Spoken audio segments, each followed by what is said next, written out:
ஜீவாவுக்கு பிடிச்ச meal maker biryani தான் செஞ்சு அவனுக்கு ஸ்கூலுக்கு கொடுத்து விட்டுட்டேன்.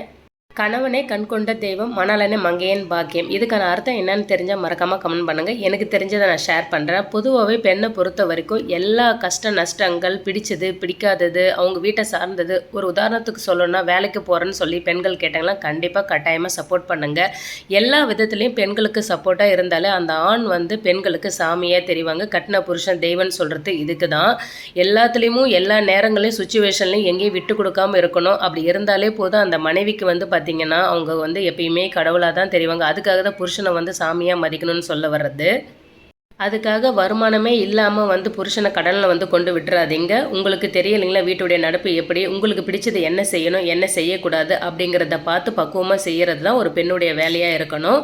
என் ஹஸ்பண்டை பொறுத்த வரைக்கும் எனக்கு சப்போர்ட்டாக இருக்கிறாரோ இல்லையோ ஃப்ரீடம் நிறையவே கொடுத்துருக்காரு. அதனால் அவர் கொஞ்சம் கடவுள் தான் நான் சொல்லுவேன். இதை பற்றி உங்களுடைய கருத்துனுங்க மறக்காமல் கமெண்ட் பண்ணுங்கள்.